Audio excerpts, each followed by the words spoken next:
कहानी की शुरुआत में हम एक स्पेस स्टेशन को देखते हैं जहां पर साइंटिस्ट एक सीक्रेट एक्सपेरिमेंट कर रहे होते हैं और ये एक्सपेरिमेंट एक चूहे पर किया जा रहा होता है। अब इस एक्सपेरिमेंट को कामयाब बनाने के लिए साइंटिस्ट एक चूहे को एक वायरस देते हैं और ये वायरस इतना ज्यादा पावरफुल होता है कि अगर इसे किसी भी जानवर को दिया जाए तो वो जानवर अपने साइज से कई गुना बड़ा और खतरनाक हो जाता है। और होता भी ऐसा ही है। जब ये लोग उस चूहे को वायरस से इन्फेक्टेड कर देते हैं तो वो चूहा अपने साइज से कई गुना ज्यादा बड़ा हो जाता है और साइंटिस्ट के कंट्रोल करने से पहले ही वो चूहा बेकाबू होकर पूरे स्पेस स्टेशन में तोड़फोड़ शुरू कर देता है, जिसमें कई साइंटिस्ट मारे जाते हैं और सिर्फ एक ही साइंटिस्ट बच जाती है और वो जल्दी से स्पेस स्टेशन के दरवाजे के करीब आकर अपनी कंपनी की सीईओ, जिसका नाम क्लेयर है, उससे कहती है कि एक्सपेरिमेंट फेल हो चुका है और वो चूहा बहुत ही ज्यादा एग्रेसिव होकर सबको मार चुका है। बस मैं अकेली जिंदा बची हूँ, इसलिए जल्दी से स्पेस स्टेशन का दरवाजा खोल दो ताकि मैं बाहर आ सकूं, नहीं तो वो चूहा मुझे भी मार देगा। लेकिन उस कंपनी की सीईओ बहुत ही लालची औरत होती है और वो कहती है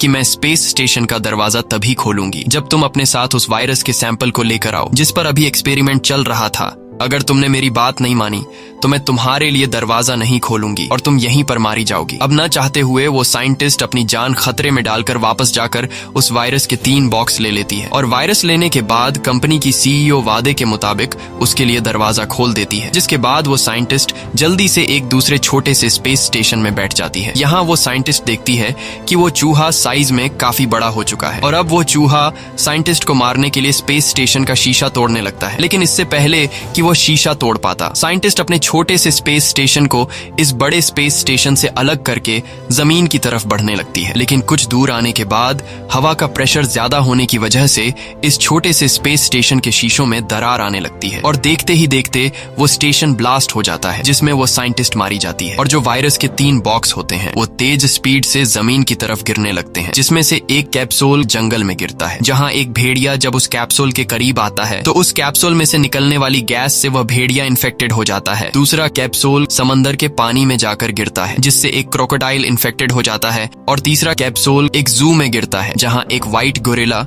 जब उस कैप्सूल के पास जाता है तो उस कैप्सूल में से निकलने वाली गैस को इनहेल करके सफेद गोरिल्ला भी इन्फेक्टेड हो जाता है। इसके बाद हम डेविस नाम के एक आदमी को देखते हैं। डेविस पहले यूएस मिलिट्री में हुआ करता था, लेकिन अब डेविस यूएस मिलिट्री से रिटायर होकर जंगल के जानवरों को ट्रेन करने का काम करता है। यहाँ डेविस अपने साथ कुछ टूरिस्ट्स को जंगल का सैर देने के लिए लेकर जाता है और वो उन लोगों को गोरिल्ला की जगह पर लेकर आता है जहाँ पर ढेर सारे गोरिल्ला होते हैं, जिसे देखकर सभी टूरिस्ट्स काफी घबरा जाते हैं। लेकिन डेविस उनसे कहता है कि घबराओ मत, ये तुम्हें कुछ नहीं कहेंगे।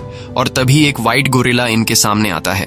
ये वही गोरिल्ला होता है जिसने रात को कैप्सूल में से निकलने वाली गैस को इनहेल कर लिया था, लेकिन अभी तक उस वायरस का असर इस गोरिल्ला पर नहीं हुआ था। और यहाँ हम देखते हैं कि डेविस उस व्हाइट गोरिल्ला से इशारों में बात कर रहा है। ये व्हाइट गोरिल्ला बहुत ही ज्यादा इंटेलिजेंट होता है, जो इंसान की बातों को समझ सकता है। और यह गोरिल्ला डेविस के साथ काफी अच्छे से पेश आता है, क्योंकि जब यह गोरिल्ला छोटा था और इस गोरिल्ला की माँ को शिकारियों ने मार दिया, तब डेविस ने इस गोरिल्ला को जंगल से लाकर अपने साथ पाला और डेविस ने इसका नाम जॉर्ज रख दिया और अब डेविस और जॉर्ज के बीच काफी अच्छी दोस्ती है। वहीं दूसरी तरफ हम कंपनी की सीईओ को देखते हैं, जिसने स्पेस स्टेशन में फंसी हुई लड़की से कहा था कि अगर तुम अपने साथ वायरस कैप्सूल नहीं लाई तो मैं तुम्हारे लिए स्पेस स्टेशन का दरवाजा नहीं खोलूंगी। यहाँ कंपनी की सीईओ का भाई काफी गुस्सा होता है, क्योंकि इनका एक्सपेरिमेंट का मिशन फेल हो चुका था और जो लड़की स्पेस स्टेशन से इनके लिए 3 वायरस के 3 कैप्सूल लाने वाली थी, इन्हें लग रहा था कि वो कैप्सूल भी ब्लास्ट में खत्म हो गए हैं। लेकिन यहाँ कंपनी की सीईओ अपने भाई को कुछ तस्वीरें दिखाती है और कहती है कि साइंटिस्ट तो ब्लास्ट में मारी गई, लेकिन उसने जो 3 वायरस के कैप्सूल उठाए थे वो काफी ज्यादा मजबूत हैं और मुझे पूरा यकीन है कि वो ब्लास्ट में टूटे नहीं हैं। साथ ही कंपनी की सीईओ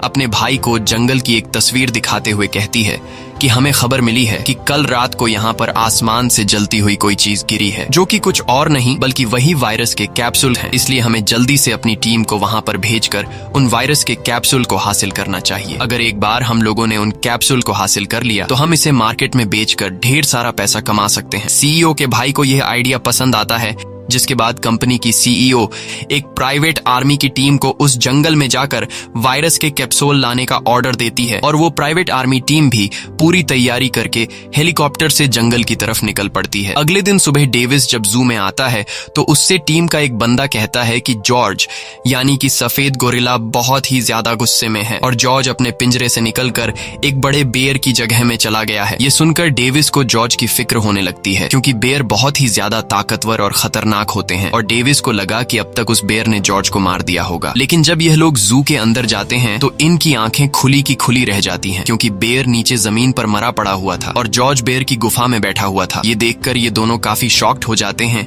कि आखिर जॉर्ज इतना पावरफुल कैसे हुआ। पर हमें तो पता है कि अब जॉर्ज पर उस वायरस का असर होने लगा है, लेकिन इस बात की खबर डेविस को बिल्कुल नहीं होती। अब यहाँ डेविस धीरे से जॉर्ज के पास जाता है और उससे पूछता है कि तुमने इसे क्यों मारा। तब जॉर्ज बताता है कि पहले उसने मुझ पर हमला किया इसीलिए मैंने उसे मार दिया। अब यहाँ जॉर्ज जब गुफा से बाहर आता है तो डेविस उसे देखकर शॉक हो जाता है क्योंकि उसका साइज काफी ज्यादा बढ़ चुका होता है। साथ ही डेविस देखता है कि अब जॉर्ज का बिहेवियर काफी बदल चुका है और जॉर्ज अब पहले की तरह उसकी बात भी नहीं मान रहा था। यह देखकर डेविस समझ जाता है कि जॉर्ज की बॉडी में कुछ बदलाव हो रहा है और तभी वॉकी टॉकी पर टीम वाले डेविस को गोरिल्ला एरिया में बुलाते हैं जहाँ पर सभी गोरिल्ला रहते हैं। और जब डेविस उस जगह पर पहुंचता है तो टीम का एक बंदा डेविस से कहता है कि हमें यहाँ पर ये कैप्सूल मिला है। ये वही कैप्सूल होता है जिसे कल रात जॉर्ज ने इनहेल कर लिया था।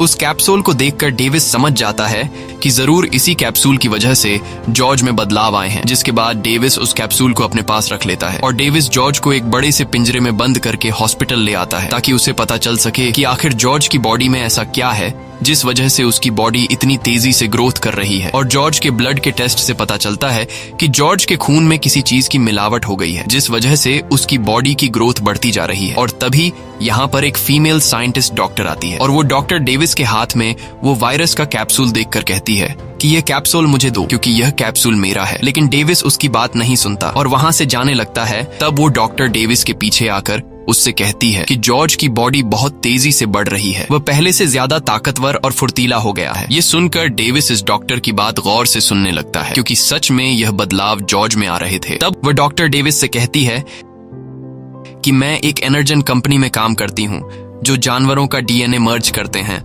और हमने एक शार्क, वेलफिश, चीते और एक चमगादड़ के डीएनए को मिक्स करके एक ऐसा वायरस बनाया जिसे अगर किसी भी जानवर पर टेस्ट किया जाए तो उस जानवर का साइज एक शार्क की तरह नॉन स्टॉप बढ़ता रहता है और एक चीते की तरह फुर्तीला हो जाता है। यही वजह है कि जॉर्ज का गुस्सा, फुर्ती और साइज दिन ब दिन बढ़ता जा रहा है क्योंकि पिछली रात जॉर्ज की हाइट 7 फुट थी लेकिन अब जॉर्ज की हाइट 10 फुट से भी लंबी हो गई है और सिर्फ मैं ही हूँ जो जॉर्ज को ठीक कर सकती हूँ। मेरे पास एक ऐसी वैक्सीन है जिसे जॉर्ज को लगाते ही जॉर्ज का साइज वापस से छोटा तो नहीं हो पाएगा लेकिन जॉर्ज का गुस्सा बिल्कुल शांत हो जाएगा। अब यहाँ जॉर्ज को खाना न मिलने की वजह से वह गुस्सा हो जाता है और गुस्से में वो पिंजरे को तोड़ने लगता है। डेविस उसे शांत करने की कोशिश करता है लेकिन जॉर्ज अब डेविस की भी बात नहीं सुनता और पिंजरा तोड़कर हॉस्पिटल के दरवाजे से होते हुए बाहर रोड पर निकल आता है। तब डेविस भी बाहर आकर जॉर्ज को रोकने की कोशिश करता है लेकिन जॉर्ज पूरी तरह से बेकाबू हो चुका था और तभी वहां पर पुलिस पहुंच जाती है और पुलिस जॉर्ज पर बंदूक तान देती है। तब डेविस पुलिस को जॉर्ज पर गोली चलाने से रोक देता है और कहता है कि मैं इसे शांत कर सकता हूँ। जिसके बाद पुलिस डेविस की बात मानकर बंदूक नीचे कर देती है और डेविस जॉर्ज को शांत कर देता है। लेकिन तभी वहां पर हेलीकॉप्टर से कुछ पुलिस आते हैं और वो लोग जॉर्ज को बेहोशी के इंजेक्शन से शूट कर लेते हैं जिसके कुछ देर बाद ही जॉर्ज बेहोश हो जाता है। वहीं दूसरी तरफ कंपनी के सीईओ ने जिस प्राइवेट आर्मी टीम को वायरस के कैप्सूल लाने के लिए जंगल में भेजा होता है वो लोग जंगल के उस हिस्से में पहुंच जाते हैं। जिसके बाद प्राइवेट आर्मी टीम हेलीकॉप्टर से नीचे जंगल में उतरती है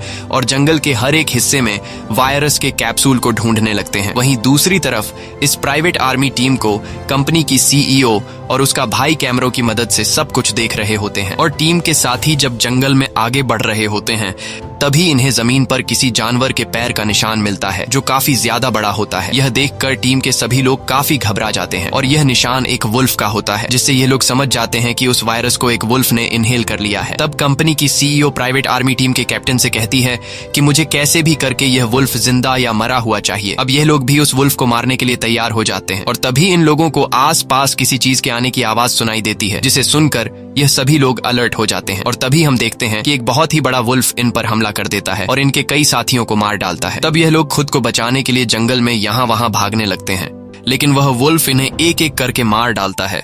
और यह सब कंपनी की सीईओ स्क्रीन पर देख रही होती है, जिसे देखकर वो काफी उदास हो जाती है। कंपनी की सीईओ इस बात से उदास नहीं होती कि प्राइवेट आर्मी टीम के साथी मारे गए, बल्कि वो इस बात से उदास होती है कि प्राइवेट आर्मी टीम वायरस के कैप्सूल को लाने में कामयाब नहीं हो सके। वहीं जंगल में प्राइवेट आर्मी टीम का सिर्फ कैप्टन जिंदा बचा होता है और कैप्टन जल्दी से हेलीकॉप्टर को बुला लेता है, जिसके बाद कैप्टन तेजी से दौड़ते हुए जंगल से बाहर हेलीकॉप्टर वाली जगह तक पहुंचने की कोशिश करता है, लेकिन तभी वो वुल्फ कैप्टन का पीछा करने लगता है। इसी दौरान हेलीकॉप्टर भी वहां पहुंचकर ऊपर से वुल्फ पर फायरिंग करने लगता है, लेकिन वुल्फ पर गोलियों का कोई असर नहीं होता और वो वुल्फ गुस्सा होकर दौड़ते हुए सीधा उस हेलीकॉप्टर पर छलांग लगा देता है, जिससे वो हेलीकॉप्टर पूरी तरह से क्रैश हो जाता है। और यह सब प्राइवेट आर्मी टीम का कैप्टन भी देख रहा होता है और तभी पीछे से वुल्फ आकर टीम के कैप्टन को जिंदा निगल लेता है। वहीं दूसरी तरफ हम देखते हैं कि जब ऊपर हेलीकॉप्टर से इंजेक्शन से शूट करके जॉर्ज को बेहोश कर दिया गया था, तब पुलिस ने जॉर्ज को एक पिंजरे में बंद कर दिया था और अब उस पिंजरे को एक एरोप्लेन में रखकर एक्सपेरिमेंट के लिए ले जाया जा रहा होता है। साथ ही पुलिस ने डॉक्टर और डेविस को भी अरेस्ट कर लिया होता है, क्योंकि इन दोनों ने जॉर्ज के साइज बढ़ने की खबर गवर्नमेंट को नहीं दी थी। जिसके बाद इन दोनों को भी उसी एयरप्लेन में बिठा दिया जाता है जहां पर जॉर्ज को पिंजरे में बांधा गया था और कुछ देर बाद जहाज टेक ऑफ कर लेता है। तभी इनके पास एक एजेंट आता है और वह एजेंट डेविस से कहता है कि तुम गोरिल्ला को ट्रेन करने का काम करते हो, लेकिन पहले तुम एक सोल्जर थे और तुमने कई सारी जंगें लड़ी। अब यहाँ डेविस उस एजेंट से पूछता है कि तुम लोग इस गोरिल्ला के साथ क्या करने वाले हो। तब वह एजेंट बताता है कि हम लोग इस गोरिल्ला को मार देंगे, क्योंकि ये इंसानों के लिए खतरा बन सकता है। और सिर्फ ये एक गोरिल्ला नहीं है जिसका साइज बढ़ रहा है, बल्कि जंगल में एक भेड़िया भी देखा गया है जिसका साइज तेजी से बढ़ रहा है। यहाँ डेविस उस एजेंट से कहता है कि तुम्हें इस गोरिल्ला को मारना नहीं चाहिए, क्योंकि हम इस गोरिल्ला को ठीक कर सकते हैं। डेविस डॉक्टर कैथ की तरफ देखते हुए उस एजेंट से कहता है कि डॉक्टर कैथ एनर्जन कंपनी में काम करती है और कैथ ने एक ऐसी वैक्सीन तैयार कर ली है जिससे हम इस गोरिल्ला को पूरी तरह से नॉर्मल कर सकते हैं। ये सुनकर वो एजेंट मुस्कुराता है और कहता है कि तुम इस डॉक्टर की पूरी सच्चाई नहीं जानते। तब वह एजेंट डॉक्टर कैथ के बारे में बताने लगता है कि तुम एक एनर्जन कंपनी के लिए काम करती थी, लेकिन आज से 2 साल पहले तुम्हें 13 महीनों की जेल हुई, क्योंकि तुमने अपनी कंपनी से हार्ड ड्राइव चुराने की कोशिश की थी। ये सुनकर डेविस मायूस हो जाता है, क्योंकि डॉक्टर ने उसे झूठ कहा था कि मैं अभी भी एनर्जन कंपनी में काम करती हूँ। वहीं दूसरी तरफ हम एनर्जन कंपनी की सीईओ और उसके भाई को देखते हैं। यहाँ इन दोनों को पता चल गया होता है कि सरकार ने सफेद गोरिल्ला को पकड़ लिया है और अब वो लोग उसे एक एयरप्लेन के जरिए एक्सपेरिमेंट के लिए ले जा रहे हैं। यह पता चलते ही एनर्जन कंपनी की सीईओ काफी गुस्सा हो जाती है, क्योंकि वह नहीं चाहती थी कि इस वायरस का सैंपल किसी दूसरे के हाथ लगे। जिसके बाद वह अपने भाई को एक प्लान बताती है और कहती है कि जितने भी जानवर हमारी कंपनी के बनाए गए वायरस से इन्फेक्टेड हुए हैं, उन सभी जानवरों के अंदर हमारे वायरस का डीएनए है। इसीलिए मैंने एक ऐसी फ्रीक्वेंसी टावर तैयार की है जिसे ऑन करते ही सभी इन्फेक्टेड जानवर इस टावर की तरफ आने लगेंगे। जब वो जानवर यहाँ इस टावर तक पहुंचने की कोशिश करेंगे, तब रास्ते में आर्मी उन जानवरों को मार देगी या फिर वो जानवर आपस में ही लड़कर एक दूसरे को मार देंगे और फिर हम उन मरे हुए जानवरों का डीएनए निकालकर मार्केट में भेज देंगे, जिससे हम ढेर सारा पैसा कमा लेंगे। इसके बाद कंपनी की सीईओ टावर की फ्रीक्वेंसी को ऑन कर देती है और जैसे ही उस टावर से फ्रीक्वेंसी वेव्स निकलने लगते हैं, तो सभी इन्फेक्टेड जानवरों को फ्रीक्वेंसी सुनाई देने लगती है। और जब वह भेड़िया उस फ्रीक्वेंसी वेव को सुनता है, तो वह सीधे इस फ्रीक्वेंसी टावर की तरफ दौड़ने लगता है। वहीं दूसरी तरफ हम देखते हैं कि नदी के पानी में हलचल होने लगी है और यहाँ हमें पता चलता है कि जिस वायरस से क्रोकोडाइल इन्फेक्टेड हुआ था, वो भी अब फ्रीक्वेंसी टावर की तरफ बढ़ने लगा है। वहीं जहाज में जॉर्ज, जो बेहोशी की हालत में पड़ा होता है, उसे भी सिग्नल सुनाई देते हैं और टावर के फ्रीक्वेंसी सिग्नल को सुनते ही जॉर्ज होश में आ जाता है और बहुत ही ज्यादा एग्रेसिव होकर पिंजरा तोड़ देता है। जिसके बाद वह पूरे जहाज में तोड़फोड़ शुरू कर देता है और एक एक करके जहाज में मौजूद लोगों को मारने लगता है। अब यहाँ वह एजेंट बंदूक से जॉर्ज को शूट करने लगता है, लेकिन तभी उसकी बंदूक में गोलियां खत्म हो जाती हैं और जॉर्ज गुस्से में आकर उस एजेंट को मारने ही वाला होता है कि तभी डेविस जॉर्ज को शांत करता है और एजेंट को छोड़ने के लिए कहता है। अब यहाँ जॉर्ज डेविस की बात को मानते हुए एजेंट को नहीं मारता, लेकिन तभी पीछे से एक गार्ड आकर जॉर्ज पर गोलियां चलाने लगता है, जिसमें से एक गोली एयरप्लेन में पड़े डायनामाइट पर लग जाती है और जहाज के पिछले हिस्से में एक जोरदार ब्लास्ट हो जाता है, जिससे जहाज तेजी से नीचे जमीन की तरफ जाने लगता है। अब ये लोग समझ जाते हैं कि अगर हम लोग जहाज में रहे तो हम जिंदा नहीं बच पाएंगे, इसलिए डेविस और डॉक्टर केट पैराशूट पहनकर जहाज से कूद जाते हैं और साथ ही बेहोशी की हालत में डेविस ने उस एजेंट को भी पैराशूट पहना दिया होता है और जब हवा में उस एजेंट को होश आता है, तब डेविस उसका पैराशूट खोल लेता है।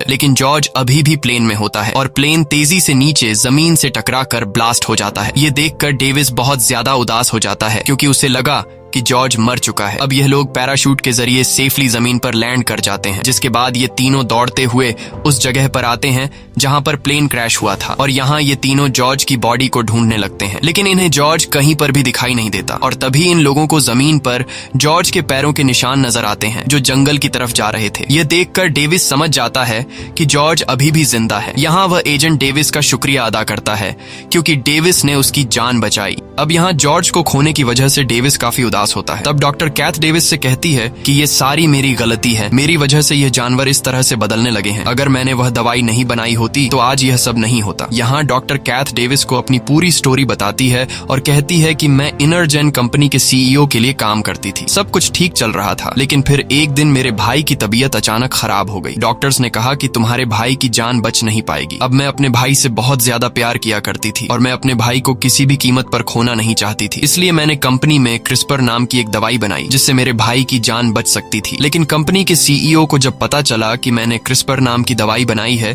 तो कंपनी के सीईओ ने उस दवाई के गलत एक्सपेरिमेंट शुरू किए। और जब मुझे पता चला कि कंपनी की सीईओ मेरे बनाई गई दवाई पर गलत एक्सपेरिमेंट्स कर रही है तो मैंने सारे सैंपल्स तबाह करने का फैसला किया। लेकिन जब मैंने उन सैंपल्स की हार्ड ड्राइव चुराई तो कंपनी के गार्ड्स ने मुझे पकड़ लिया और फिर मुझे कंपनी की सीईओ ने चोरी के केस में 13 महीने जेल में डाला। और जब मैं जेल में थी तब मेरे भाई की डेथ हुई, लेकिन मरने के बाद भी मैं अपने भाई का चेहरा देख नहीं पाई। इसीलिए अब मैं चाहती हूँ कि कंपनी की सीईओ अब दोबारा किसी को नुकसान न पहुंचाए और मैं इनरजेन कंपनी की सीईओ का असली चेहरा दुनिया के सामने लाना चाहती हूँ। तभी इनके साथ जो एजेंट होता है उसके बुलाने पर वहां पर हेलीकॉप्टर्स आ जाते हैं और वह हेलीकॉप्टर इन तीनों को एयरफोर्स हेडक्वार्टर ले जाते हैं जहां इनकी मुलाकात कर्नल से होती है और कर्नल वुल्फ और जॉर्ज पर बॉम्ब से अटैक करने का प्लान बना रहा होता है। यहाँ कर्नल इन दोनों को जॉर्ज और वुल्फ की वीडियो दिखाते हुए कहता है कि यह दोनों पिछले कई घंटों से एक ही डायरेक्शन में शहर की तरफ बढ़ रहे हैं और यह देखकर डॉक्टर कैथ समझ जाती है कि यह जानवर क्यों इस तरह से शहर की तरफ आ रहे हैं। तब यहाँ डॉक्टर सभी को बताती है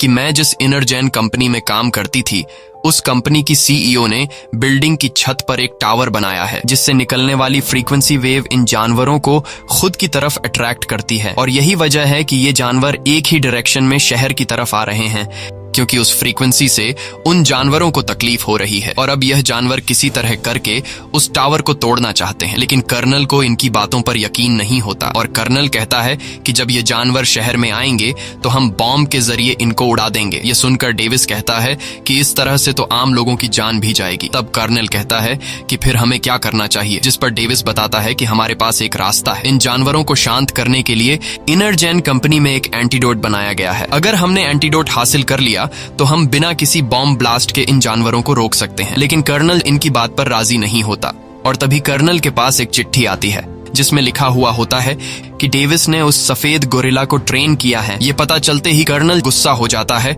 और इन दोनों को इन्वेस्टिगेशन के लिए अरेस्ट करवा लेता है। अब यहाँ ये दोनों समझ जाते हैं कि हमें किसी तरह करके एंटीडोट लाना होगा, नहीं तो जानवर पूरे शहर को तबाह कर देंगे। इसलिए ये दोनों खुद को छुड़ाकर वहां से भागने लगते हैं, लेकिन तभी 2 सोल्जर इन दोनों को देख लेते हैं और वो इनको पकड़ने के लिए इनके पीछे आ जाते हैं। तब यहाँ डेविस इन दोनों सोल्जर को बेहोश कर देता है। अब एंटीडोट हासिल करने के लिए इनको एक हेलीकॉप्टर की जरूरत थी, इसलिए ये लोग आर्मी का हेलीकॉप्टर चुराने का फैसला करते हैं। लेकिन जैसे ही ये लोग हेलीकॉप्टर के पास पहुंचते हैं तभी पीछे से वही एजेंट आ जाता है। डेविस को लगा कि ये हमें रोकने आया है, लेकिन यहाँ वह एजेंट इनको हेलीकॉप्टर की चाबी पकड़ा देता है और कहता है कि कर्नल कभी भी उन जानवरों को नहीं रोक सकता, क्योंकि मुझे पता है कि जब हमने जॉर्ज को जहाज के अंदर पिंजरे में बंद किया था तो उसने कितनी बड़ी तबाही मचा दी थी। लेकिन ये बात कर्नल को समझ नहीं आएगी। इसके बाद ये दोनों हेलीकॉप्टर लेकर इनरजेन कंपनी की तरफ निकल पड़ते हैं। वहीं कर्नल आर्मी की एक टीम भेजकर वुल्फ और गोरिल्ला को शहर से रोकने की कोशिश करता है, लेकिन वुल्फ और गोरिल्ला के सामने जो कोई भी आ रहा था वो उन्हें मारते जा रहे थे और ये सब स्क्रीन पर कर्नल देख रहा होता है। अब जब कर्नल समझ जाता है कि ये जानवर किसी भी कीमत पर रुकने वाले नहीं हैं, तो कर्नल पूरे शहर को खाली करने का ऑर्डर दे देता है और पूरे शहर पर एक बड़ा बॉम्ब ब्लास्ट करने का फैसला कर देता है ताकि ये तीनों जानवर मारे जा सकें। वहीं दूसरी तरफ डॉक्टर कैथ और डेविस हेलीकॉप्टर से शहर पहुंच जाते हैं और तभी ऊपर से डेविस देखता है कि वुल्फ और जॉर्ज शहर तक पहुंच चुके हैं और ये दोनों शहर में तबाही मचा रहे हैं। इनके सामने आर्मी की जो भी टैंक और हेलीकॉप्टर आते हैं, ये दोनों जानवर उन्हें तबाह कर देते हैं और तेजी से आगे बढ़ते हुए फ्रीक्वेंसी टावर की तरफ बढ़ने लगते हैं। अब इन दोनों की शहर भर में तबाही कम नहीं थी कि तभी हम देखते हैं कि नदी के पानी में हलचल हो रही है और देखते ही देखते पानी के अंदर से एक बहुत ही बड़ा जायंट क्रोकोडाइल बाहर निकलता है, जो बहुत ही ज्यादा भयानक दिख रहा होता है। ये देखकर आर्मी वाले भी डर जाते हैं और जल्दी से रॉकेट लॉन्चर से उस क्रोकोडाइल पर हमला करने लगते हैं, लेकिन वह क्रोकोडाइल अपने बड़े से पांव के नीचे कई आर्मी सोल्जर को कुचल देता है और ये क्रोकोडाइल भी बाकी दो जानवरों की तरह फ्रीक्वेंसी टावर की तरफ बढ़ने लगता है और जो कोई चीज भी इसका रास्ता रोकने आती, ये उसे डिस्ट्रॉय कर देता है। वहीं डॉक्टर कैथ और डेविस इनरजेन कंपनी में पहुंच जाते हैं। तभी डेविस के पास एजेंट का कॉल आता है और एजेंट डेविस को बताता है कि कर्नल पूरे शहर पर एक बहुत ही बड़ा बॉम्ब ब्लास्ट करने वाला है, जिसमें सब कुछ तबाह हो जाएगा, इसलिए तुम्हें कर्नल के बॉम्ब ब्लास्ट से पहले ही कुछ करना होगा। ये खबर सुनकर ये दोनों जल्दी से लैब के हर एक कोने में एंटीडोट ढूंढने लगते हैं और कुछ देर तक ढूंढने के बाद इन्हें एंटीडोट मिल जाता है, जिसके बाद डॉक्टर जल्दी से उस एंटीडोट के 3 सैंपल उठा लेती है। लेकिन तभी कंपनी की सीईओ कैमरा की मदद से स्क्रीन पर डॉक्टर और डेविस को देख लेती है। अब जैसे ही ये दोनों एंटीडोट को ले जाने वाले होते हैं, तभी पीछे से कंपनी की सीईओ आ जाती है और वह इन पर बंदूक तान कर एंटीडोट मांगती है। तब यहाँ डॉक्टर बड़ी चालाकी से एक एंटीडोट अपने पास छुपा लेती है और बाकी दो कंपनी की सीईओ को दे देती है। एंटीडोट मिलने के बाद कंपनी की सीईओ डेविस को पैर पर शूट कर लेती है और डॉक्टर को अपने साथ ले जाने लगती है, ताकि अगर आगे कोई खतरा आए तो ये दोनों डॉक्टर को बंदी बनाकर खुद को बचा सकें। वहीं हम देखते हैं कि वो तीनों जानवर उस बिल्डिंग तक पहुंच चुके हैं और वो तीनों एक एक करके ऊपर बिल्डिंग पर चढ़ने लगते हैं। अब यहाँ कंपनी की सीईओ हेलीकॉप्टर में बैठकर यहाँ से निकलने वाली होती है कि तभी अचानक वहाँ पर जॉर्ज आ जाता है। जॉर्ज बहुत ही ज्यादा गुस्से में होता है और वो हेलीकॉप्टर उठाकर डॉक्टर की तरफ फेंकता है, लेकिन तभी डेविस आकर डॉक्टर को बचा लेता है। डॉक्टर डेविस को जिंदा देखकर काफी खुश हो जाती है। यहाँ डॉक्टर कहती है कि मेरे पास अब भी एक एंटीडोट है, क्योंकि जब कंपनी की सीईओ मुझसे एंटीडोट मांग रही थी तब मैंने 2 एंटीडोट तो उसे दे दिए थे, लेकिन एक अपने पास छुपा कर रख दिया। वहीं जॉर्ज फ्रीक्वेंसी टावर को तोड़ने की कोशिश करता है, क्योंकि उस टावर में से निकलने वाली फ्रीक्वेंसी जॉर्ज को तकलीफ दे रही थी। अब यहाँ डेविस डॉक्टर केट से कहता है कि हमें यह आखिरी बचा हुआ एंटीडोट जॉर्ज को देना होगा, ताकि वो बाकी 2 जानवरों को मार सके। लेकिन जॉर्ज को एंटीडोट देना काफी मुश्किल था, क्योंकि जॉर्ज बहुत ज्यादा गुस्से में होता है। इसलिए डेविस अब सोच रहा होता है कि हम जॉर्ज को एंटीडोट कैसे दें, और तभी वहां पर कंपनी की सीईओ आ जाती है, जिसे देखकर डेविस के दिमाग में एक आइडिया आ जाता है और डेविस चिल्लाकर जॉर्ज को पुकारता है। डेविस की आवाज सुनकर जॉर्ज जंप करते हुए वहां पर आ जाता है और जोर से चिल्लाने लगता है। अब यहाँ कंपनी की सीईओ का ध्यान जॉर्ज की तरफ चला जाता है और मौके का फायदा उठाते हुए डॉक्टर के पास जो आखिरी एंटीडोट बचा हुआ था, वो एंटीडोट डॉक्टर सीईओ के बैग में डाल देती है और उसे धक्का देकर जॉर्ज की तरफ धकेल देती है, जिसके बाद जॉर्ज कंपनी की सीईओ को पकड़कर जिंदा निकल जाता है और साथ ही वो एंटीडोट भी जॉर्ज के पेट में चला जाता है। अब यहाँ डेविस डॉक्टर से पूछता है कि यह एंटीडोट कितनी देर में असर दिखाएगा, जिस पर वो डॉक्टर कहती है कि एंटीडोट को असर दिखाने में 10 मिनट लगेंगे। वहीं सीईओ का भाई भाग रहा होता है, तभी उसके सामने वो एजेंट आता है और एजेंट सीईओ के भाई से कहता है कि मैं तुम्हें बिना गिरफ्तार किए यहाँ से जाने दे सकता हूँ, लेकिन इसके लिए तुम्हें मुझे अपना लैपटॉप और जो सीक्रेट एक्सपेरिमेंट तुम और तुम्हारी बहन कर रहे थे उसकी सारी फाइल्स मुझे देनी होंगी। सीईओ का भाई काफी ज्यादा डरपोक होता है। वो सारी डॉक्यूमेंट्स और फाइल्स एजेंट को देकर वहाँ से जाने लगता है, लेकिन जैसे ही वो गेट के बाहर निकलता है तभी ऊपर से बिल्डिंग का मलबा उस पर गिरता है, जिसके नीचे वो दब कर मारा जाता है। वहीं बाकी 2 जानवर भी बिल्डिंग के ऊपर लगे टावर तक पहुंचने की कोशिश कर रहे होते हैं और वो वुल्फ ऊपर टावर तक पहुंच जाता है। अब यहाँ बिल्डिंग का स्ट्रक्चर कमजोर होने की वजह से पूरी बिल्डिंग हिलने लगती है। ये देखकर डेविस समझ जाता है कि अब यह बिल्डिंग गिरने वाली है, इसलिए डॉक्टर और डेविस जल्दी से हेलीकॉप्टर में बैठ जाते हैं और जैसे ही यह तीनों जानवर ऊपर बिल्डिंग की छत पर पहुंचते हैं तब वह बिल्डिंग टूटकर नीचे की तरफ गिरने लगती है। यहाँ डॉक्टर और डेविस हेलीकॉप्टर में बैठकर अपनी जान बचा लेते हैं और वो बिल्डिंग देखते ही देखते नीचे जमीन से टकराकर पूरी तरह से तबाह हो जाती है। तभी हम देखते हैं कि बिल्डिंग के मलबे में से जॉर्ज बाहर निकलता है। तब यहाँ डेविस जॉर्ज से इशारों में बात करने लगता है और जॉर्ज पूरी तरह से शांत होकर डेविस की बात सुनने लगता है। यह देखकर डेविस खुश हो जाता है, क्योंकि डेविस समझ जाता है कि अब जॉर्ज पर एंटीडोट का असर होने लगा है और जॉर्ज वापस अपनी नॉर्मल हालत में आ चुका है। लेकिन तभी वो 2 जानवर बिल्डिंग के मलबे से बाहर निकलते हैं, जिसे देखकर डेविस जॉर्ज से कहता है कि अब हम दोनों को मिलकर इन दोनों जानवरों को खत्म करना होगा और जॉर्ज इसके लिए मान जाता है। इसके बाद डेविस एक मिलिट्री की गाड़ी के पास आकर उससे एक गन और कुछ बॉम्ब उठा लेता है। साथ ही वो डॉक्टर से कहता है कि तुम कर्नल के पास जाकर उसे शहर पर बॉम्ब बॉम्ब ब्लास्ट करने से रोको। इसके बाद डेविस, जो कि पहले मिलिट्री में रह चुका था, जॉर्ज के साथ मिलकर क्रोकोडाइल और वुल्फ से लड़ने के लिए जाता है और उन पर हमला कर देता है। लेकिन वह क्रोकोडाइल बहुत ही ज्यादा ताकतवर होता है। साथ ही वुल्फ भी क्रोकोडाइल के साथ मिलकर जॉर्ज से लड़ने लगता है और वो क्रोकोडाइल जॉर्ज को उठाकर सामने की बिल्डिंग पर दे मारता है। लेकिन जॉर्ज हार नहीं मानता और वो वुल्फ को पकड़कर दूर फेंक देता है। अब जब वुल्फ जॉर्ज पर हमला करने के लिए बढ़ रहा होता है, तब डेविस वुल्फ को गोलियों से शूट करके उसे अपनी तरफ अट्रैक्ट कर लेता है और वो वुल्फ जैसे ही डेविस पर हमला करने वाला होता है, तब डेविस जल्दी से सामने से हट जाता है और वो बड़ा क्रोकोडाइल वुल्फ को पकड़कर एक ही झटके में मार देता है। अब जॉर्ज और डेविस का काम आसान हो चुका था क्योंकि वुल्फ मारा जा चुका था। बस अब सिर्फ इनको क्रोकोडाइल को मारना था। लेकिन वो क्रोकोडाइल इतना ज्यादा ताकतवर होता है कि वो अकेला ही इन दोनों पर भारी होता है। अब यहाँ क्रोकोडाइल और जॉर्ज के बीच फाइट शुरू हो जाती है और डेविस उस क्रोकोडाइल को गोलियों से शूट करने लगता है। लेकिन क्रोकोडाइल की बॉडी पर गोलियों का कुछ भी असर नहीं होता और वो क्रोकोडाइल जॉर्ज को उठाकर जमीन पर पटकता है। अब यहाँ डेविस अपने साथी को बचाने के लिए इस क्रोकोडाइल के कान में कई सारे बॉम्ब फेंक देता है, जिससे इस क्रोकोडाइल के कान में एक बहुत ही बड़ा धमाका होता है और वो क्रोकोडाइल कमजोर हो जाता है। लेकिन क्रोकोडाइल रुकता नहीं और वो जॉर्ज को उठाकर सामने की बिल्डिंग पर दे मारता है, जिस वजह से जॉर्ज की छाती में एक बड़ा लोहे का रॉड घुस जाता है और जॉर्ज बुरी तरह से घायल हो जाता है। अब यहाँ फिर से क्रोकोडाइल जॉर्ज को मारने के लिए आगे बढ़ता है। तब डेविस अपने साथी को बचाने के लिए पास के एक हेलीकॉप्टर में जाकर बैठता है और क्रोकोडाइल पर जोरदार फायरिंग शुरू कर देता है, जिससे इस क्रोकोडाइल को अब डेविस पर काफी गुस्सा आ जाता है और वो क्रोकोडाइल तेजी से डेविस को मारने के लिए उसकी तरफ बढ़ने लगता है। और जैसे ही वो क्रोकोडाइल हेलीकॉप्टर को उठाकर फेंकने वाला होता है, तब डेविस जल्दी से हेलीकॉप्टर से जान बचाकर कूद जाता है। लेकिन वो क्रोकोडाइल अब भी उसका पीछा नहीं छोड़ता और जैसे ही वो क्रोकोडाइल डेविस को मारने वाला होता है, तभी पीछे से जॉर्ज उड़ते हुए एक बड़ा लोहे का रॉड उठाकर सीधा इस क्रोकोडाइल की आंख में घोंप देता है, जिससे फाइनली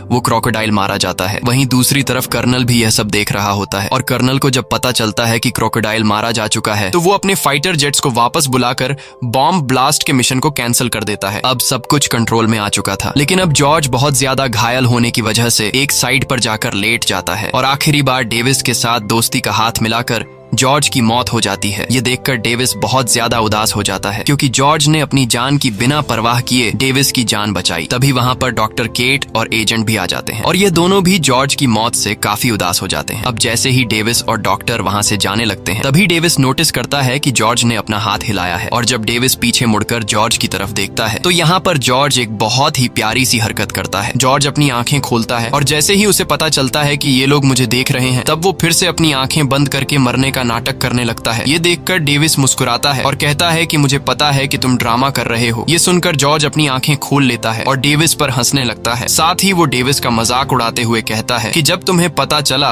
कि मैं मर गया हूँ, तब तुम रो रहे थे। लेकिन डेविस इस बात को नहीं मानता और कहता है कि मैं तो नहीं रो रहा था। इसके बाद जॉर्ज डेविस से डॉक्टर केट के बारे में पूछता है कि ये कौन है। तब डेविस उसे कहता है कि ये मेरी दोस्त है। ये सुनकर जॉर्ज मुस्कुराता है और इस तरह का इशारा करता है। इसी के साथ ये कहानी खत्म हो जाती है। अगर आपको ये वीडियो अच्छी लगी हो तो हमारे चैनल को सब्सक्राइब और वीडियो को लाइक जरूर कीजिएगा।